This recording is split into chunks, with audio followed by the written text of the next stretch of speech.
For Medskl.com, I'm Dr. Sanjay Sharma, and welcome to If I Knew Then, a show that's based on a very simple premise that when everything is said and done, life comes down to a few key moments. On today's show, we're thrilled to have Dr. Sarah Gander, who's a pediatrician at St. John's campus for Dalhousie University and also affiliated with Memorial University. Welcome to the show.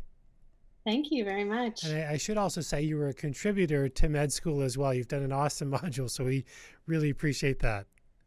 Thank you. And it's funny when you say St. John's in the apostrophe S sort of way, meaning the way you did it, because not to be confused with St. John's, Newfoundland. Correct. Correct. So my wife will be very angry if I said it incorrectly. So yeah. St. John, because she's from St. John as well. So why don't you tell me a little bit about, we always like to start off just at the very beginning, and tell me a little bit about where you grew up and maybe some of the influences that that were important to you in terms of moving to a career in medicine. Well, I was born in Edmonton, Alberta, but was quite young when I moved to New Brunswick when my parents split up, and then my mom brought me home to her hometown, which is where her parents were. And so family has always been very important. And her support network really meant we were around her friends quite a bit. And her best friend is an emergentologist in Moncton. And to be honest, the sun just rose and set off her. It still does. I adore her. And so it's funny how these little things when you're young really influence. It's the mentorship that influences a lot of sort of the direction that your heart goes. And so I always kind of pictured myself as wanting to be someone like Pam. So that's what kind of led me to medicine in the early stages. I was actually, well, my mom would probably contest this, but I don't feel like I was a great student in high school. I was that person who kind of kept my marks good enough to keep out of trouble at home, Sure. But was more interested in having a good time. So they're not the 98s and the 99s of the students that we see now applying to medical school. So it wasn't really until I got to university that I realized that I had to apply myself pretty hard if I wanted to go the distance. So I did my best there, and I was so blessed to be here at UMB, SJ, and St. John, so the University of New Brunswick St. John campus, because it's big enough that it gave me the education I needed, but small enough that I made some really nice relationships that supported me and mentored me and guided me. One of the sentinel events in my life, unfortunately, was the unfortunate death of a cousin of mine from medulloblastoma, which wow. a fairly deadly pediatric tumor. And so, of course, after I saw all that go down with my family when I think I was 21, I really instantly was going to become a pediatric neuro-oncologist, Wow. which, frankly, is not a short road, and you really have to know yourself to become such a specialized field. And so I didn't know if I would go the distance on that, but I certainly knew that pediatrics was for me. So that's kind of where my story continued and where I am now. Wow. That's I'm sure that was very difficult to go through. At a relatively early age, and I'm sure it was pretty influential, obviously, in your decision-making process. Mm-hmm. So take me through. You went to med school at Memorial? Yeah, well, the universe just has this way, and when I applied to medical school, it was the year that New Brunswick bought back the 10 seats at Memorial for the New Brunswick students. Okay.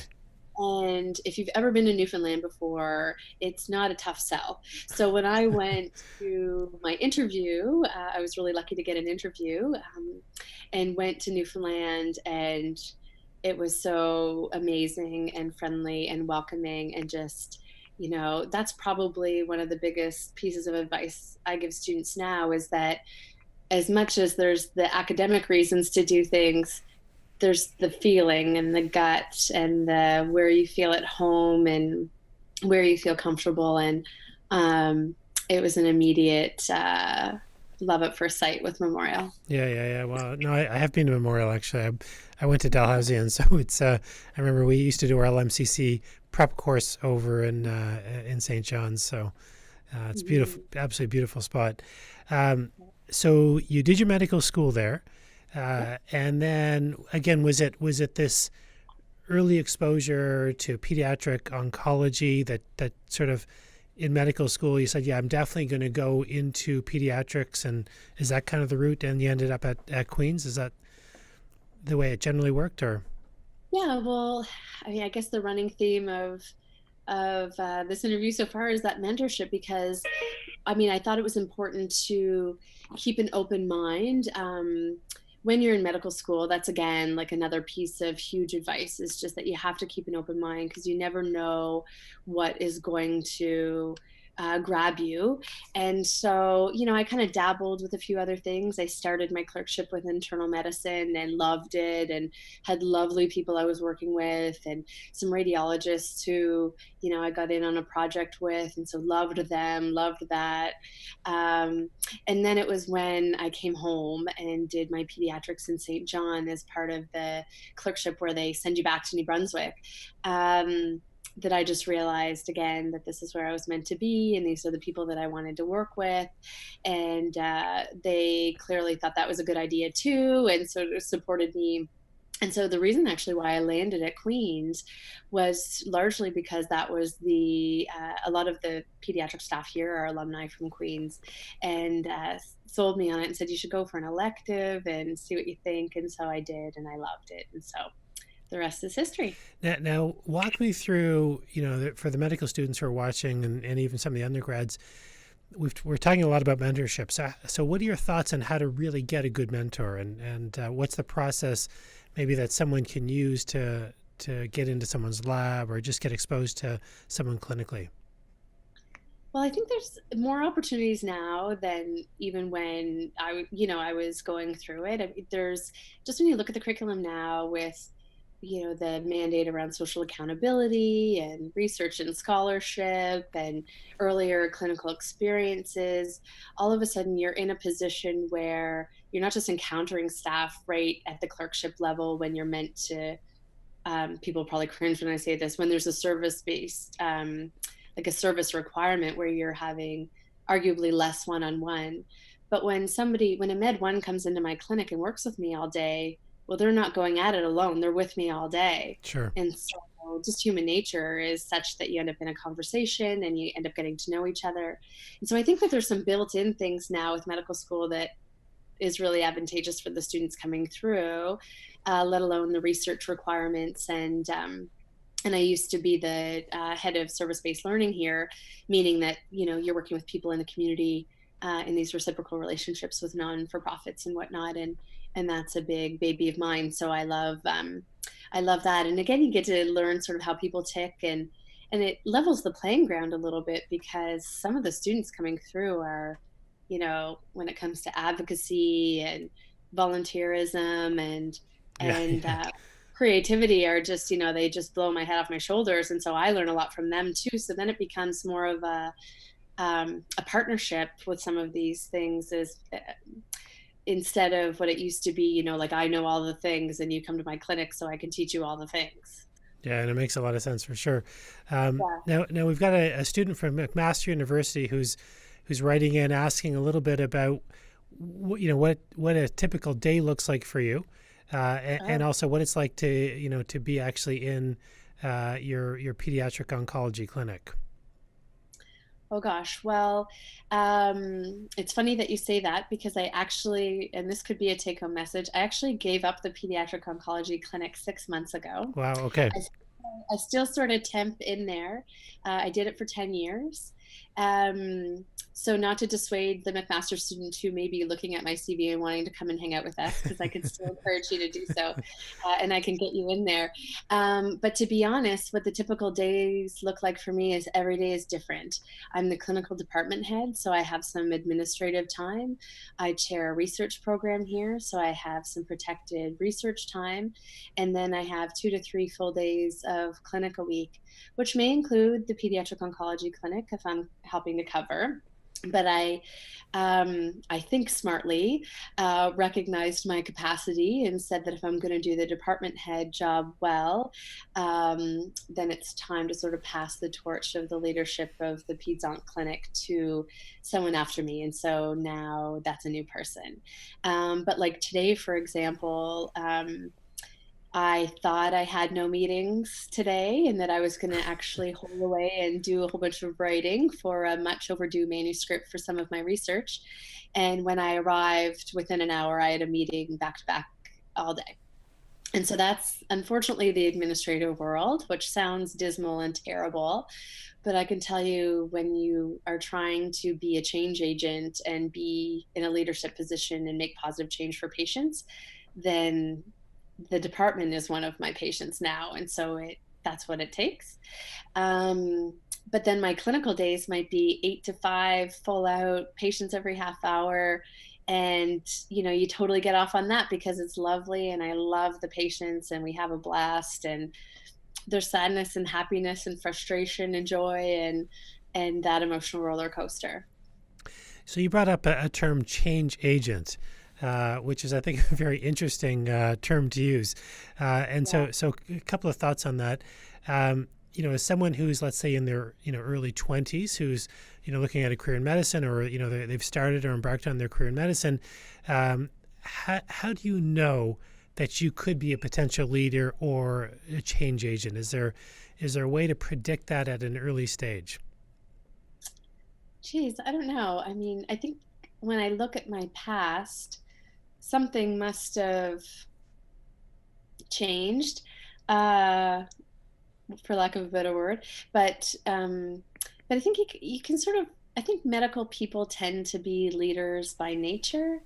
Um, in fact, it's probably a skill set that we choose on purpose, when we get accept people into a medical program, because you have to be fairly headstrong and confident, and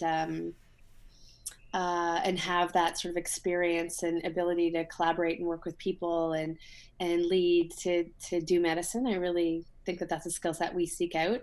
And so then by default, you end up in these positions where it doesn't have to be administrative leadership. I also think I'm a social change agent. I do a lot of advocacy in the community, or it might be research, or it might be teaching. Teaching would be a good one. Um, but I think it's just sort of where your niche lies, just the same as how you choose what specialty you go into, is where you want to use your leadership skills. My husband would say, "Oh, Sarah, can't you just like you've gone far enough? Just go and see your patients and come home at the end of the day and be done with all of this drama." But I don't really think that you can. I never felt like I did my job as well as I could have unless I do these other bits. And the social advocacy, take me through that. Why did you what's the deeper why there, and maybe take us through a typical or a project that you've been involved in. Sure. Well, I know many cities make this claim, but we do have, in the 2012 census, had the highest child poverty rate in Canada, Wow. matched with Toronto. Our poverty is a little bit different. It's less immigrant and refugee population, although that increase has increased over the years as well, but largely generational poverty. So families, generation after generation, um, being more vulnerable in terms of the social determinants of health. And to my point earlier about mentorship from both sides, both amazing people through the Canadian Pediatric Society, like the Lee Ford Jones of the world, the Robin Williams, the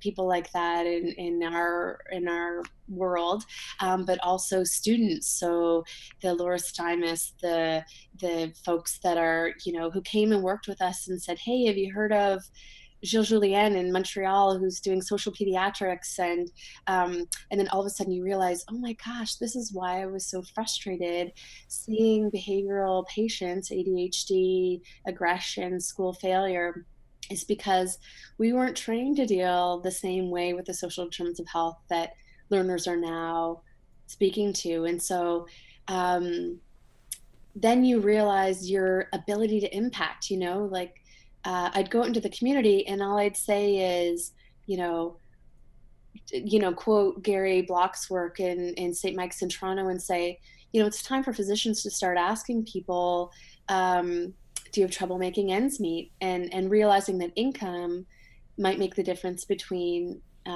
health and the inability to be well.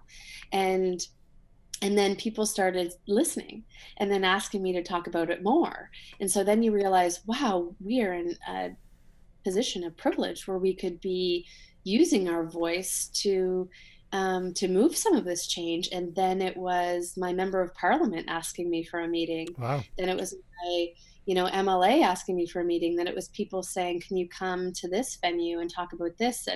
And I kind of joke sometimes and say, sometimes I feel like I'm on a Sarah Gander roadshow. Like I'm telling and want to bring people with me so it's not just me.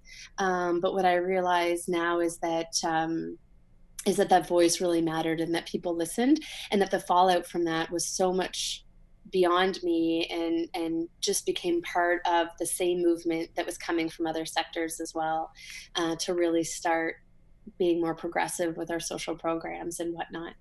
So to give you an example, is the social pediatrics research program. So that's the research program that I am a clinical lead on. And we wanted to do this. We applied for our hospital foundation for some support. We got some personnel support because any physician would tell you 9 times out of 10 or 99 times out of 100, we're doing research off the sides of our desk, and it just couldn't happen any longer. Hmm. And so having a person who was helping us was just made the difference. And we applied to some funding, and next thing you know, we had $1 million to Wow. run a program Wow. for moms with addictions. And so like the things just sort of happened with, using your voice to get the people get the buy-in, to get the movement, to build the relationships, to agree that we're all on the same page, and then as a physician saying, this is what I need, and this is how I think it's going to make a difference actually for patients day to day, has really built in. I mean, part of my meetings this morning was all about, okay, we're growing really fast. How do we make sure we can still deliver? So it's exciting, but nobody really told me how to do this. So it's a learning curve for Oh sure. no, it's definitely, I agree with you. It's I think we do a great job in medical schools around the core curriculum, but things like leadership, things like Yeah. mentorship, things around scalability and how to manage a research team, even those Oh, things. HR alone is a learning curve. Yeah, for sure. Absolutely, absolutely. Now, Victor from Queen's University has written in. I guess he's interested in a career in pediatrics. So, what advice do you give him for his pediatric elective? Oh wow. So Victor, I think that you know sometimes we talk about residency as being in the trenches, and it's the kind of military army analogy.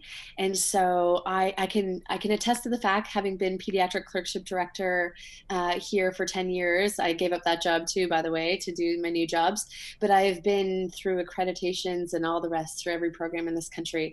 You will have a good pediatric education wherever you land. um, and so then my advice would be, again, where does your heart lie, and where do you feel comfortable, and where do you want to spend your time, and with who or whom? Somebody can correct my grammar.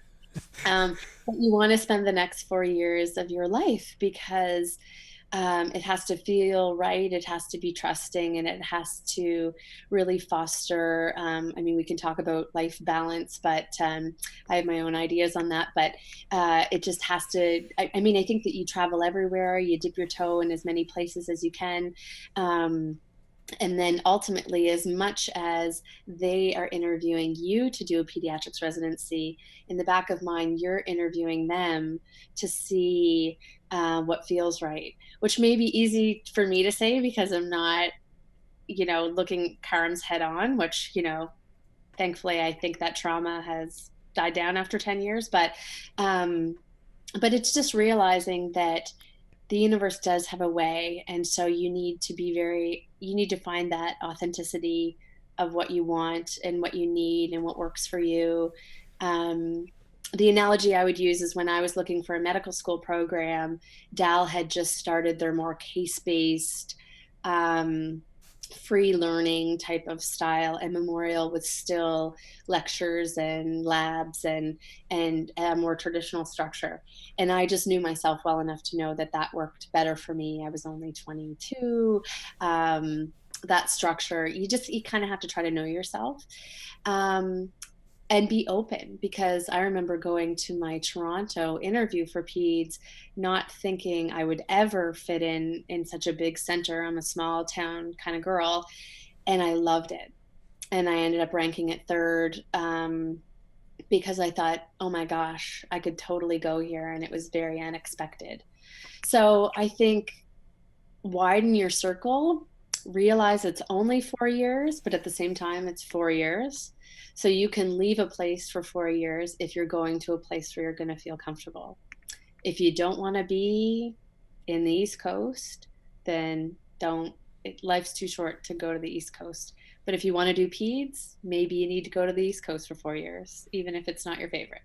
Yeah, that's great advice for sure. Now, I'm going to have to pick up on you. You talked about work-life balance. You had some very definitive ideas or thoughts on that, I guess, right? So, Well, I'm sure you'll agree that balance, for what it is always a work in progress.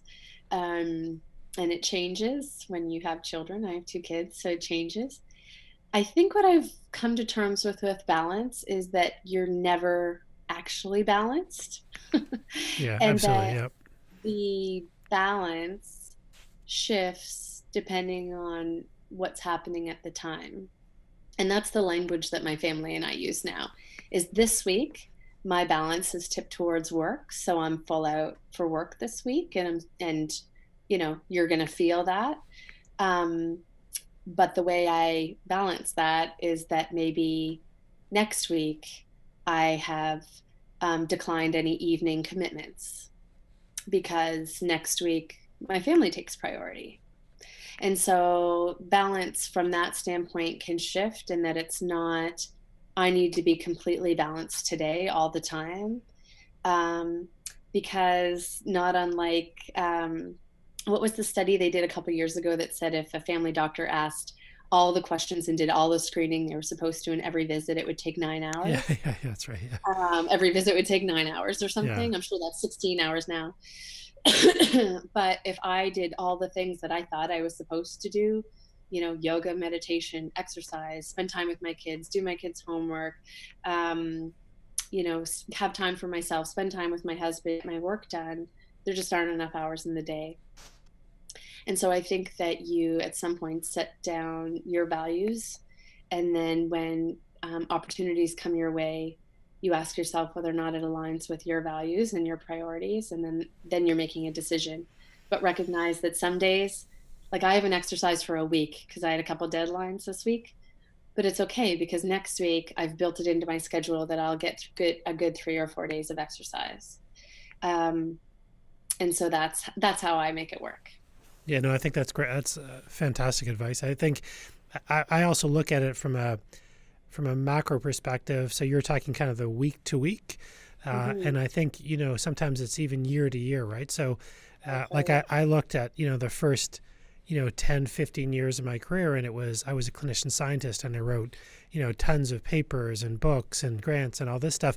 And in the past 5, 7 years, it's been much more on technology and building platforms, educational platforms, and learning from interesting people like you. So it's you just your career, I think, is liquid, and you just have to take and I think it's also just chasing your passion as well, right? So what are you feeling quite passionate about at this particular time? Maybe quite different than 10 years from now. Well, and kids throw a monkey wrench into everything. Yes, And so, and like that is if you thought true. your life was unpredictable before, all it takes is a kid to wake up and say, "Hi, mommy," and then start throwing up all over you when you realize that, oh, I guess I'm not doing any of the things I meant to do today.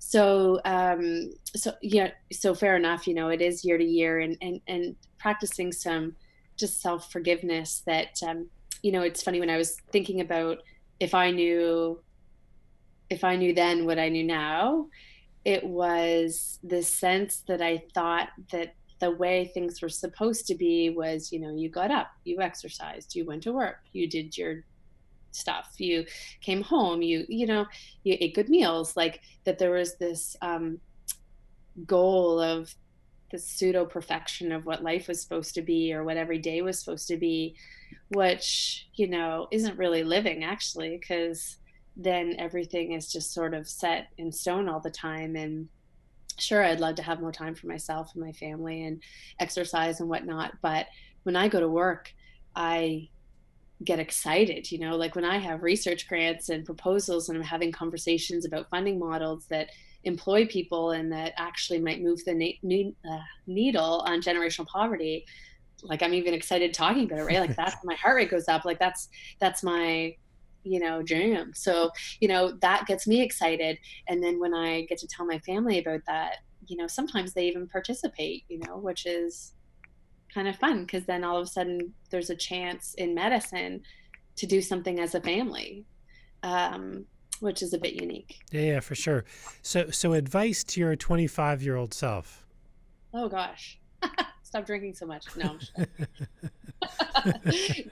No. I think it's just, there's some things that were values that my family instilled in me. Humility and passion, I think, are really important. There's this phenomenon that happens around the third year of medicine where I think it's just, I'm a pediatrician, so I think in terms of development. I think that adult or adolescent learner, if you will, and I don't mean any disrespect with that, I just mean a developmental spectrum of where we are in learning, is a little bit overconfident at times because it kind of overshoot it a little bit. So I think that if I could talk back to my 25-year-old self in that position, it would be to remind myself that yes, it is time to assert your confidence and try some things out, but that there's so much to learn and that learning actually never ends. And so to take advantage of every opportunity you can, especially even if it doesn't seem to align, because the hidden curriculum is there, that sometimes just has to do with dealing with people, and that you never know who you're going to encounter again in a different way later, whether it be in an administration or a leadership position. So if you want to do peds and so you kind of think like, I'm not interested in this surgery rotation, this is irrelevant, then, you're really potentially shooting yourself in the foot later, because it might be that surgeon who's the chief of staff that you're going to talk about your research program 10 years from now. That's true. And so you don't want, and that's how the world works, honestly. And it's not even about a small town. Like when I was clerkship director, who's the person I'm going to talk about these things? It's, Mrs. from Calgary, or or even when I went to the CMA technology meeting, which was awesome, I'm having conversations with people who are in a completely different field from me. So if everybody thought I was hating on this or that, then it's not about building relationships, because medicine is a community and then our subspecialties are a community. So I think it's just building relationships and knowing that you're in it for the long haul. Yeah, no, it is interesting. And what I've realized is, so when there's the St. John kind of, milieu, but Canada is not a very big place either, right? And then as you start to travel internationally, you start to realize, the retina world, where you just realize it's a very small world, right? So your reputation and the connections that you make, it's sort of like 1 degree of separation maximum, right? Right. And some years I write 20 reference letters, and the other day a student came, granted he wants to do pediatrics, but rarely do I seek out a reference letter to write, like I got enough work to do. But, when a student shows themselves, and so this has happened with students who have no intention of ever doing pediatrics, saying to them, I really want to write you a reference letter. You can do with it what you want, but just know a reference letter from another field outside of the one you're actually applying to, I think says something, right? It means Absolutely, it that does. I Absolutely think does. my learning is valuable wherever I go. So much so that a pediatrician is writing me a reference letter for my general surgery residency application. Um, and so showing interest, being humble, um, recognizing that patients are people, like, and it could be us in an instant. And so how would you want to be treated? Really having that empathy for patients is, it's not like I don't say that because I see that lacking. I think people should just embrace that and realize how important it is to becoming a good doctor. Great. Now, on the theme of pediatrics, Tracy from Queens is writing in, and she's asking about your experience at the Queens residency program, and Oh. specifically, were there ups and downs? Is there anybody for the Queen's residency program? That I can't I'll guarantee. comment on the line. I'm in trouble. No, you know what? I had a fantastic, fantastic experience.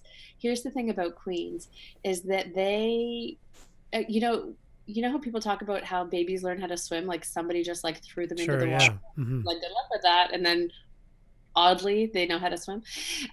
So that sounds scary, but it's I think the beauty of the Queen's program has always been that there are no fellows. And so it was us frontline all the time. The level of confidence I had coming out of that program to go into a community practice, I mean, I owe them thanks for the rest of my life. 6 months of NICU coverage, which felt like I had, was paying for my sins of the past to have to do it. It was terrible. It's excruciating. It's hard work. It's long hours. It's, tears. But I'll tell you right now, I walk into my labor and birth unit in St. John, New Brunswick as the one on call for NICU. And short of just the normal feelings of apprehension when you don't know if a baby's sick or not, I'm confident in my skills. I put in lines the other night. It was probably the first time I've done it in 2 years, but it was like riding a bike. Um, serious, serious skill development and confidence there. Serious mentorship who supported us 100%. I think the downs are just the downs of residency programs. It's long hours. It's, that imposter syndrome sort of feeling of, I can't believe that this is me now. Um, the sense of, oh, the Royal College exam, which is like another trauma in the course of our careers, but a necessary evil and turns out fine usually. It's just, we were ready. We all passed. It was great.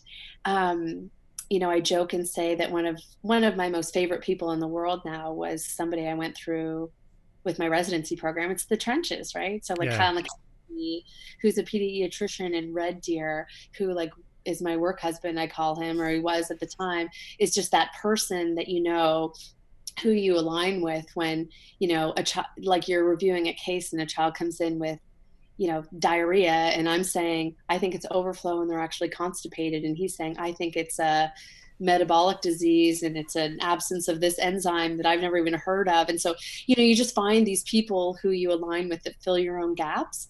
And we just had we had a great time. And Kingston is beautiful. I mean, you don't need me to tell you that.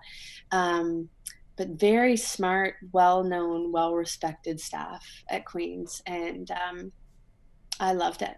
I wouldn't have changed a thing. Now, what about practicing in a smaller place? I mean, are there pros and cons about practicing in St. John, or?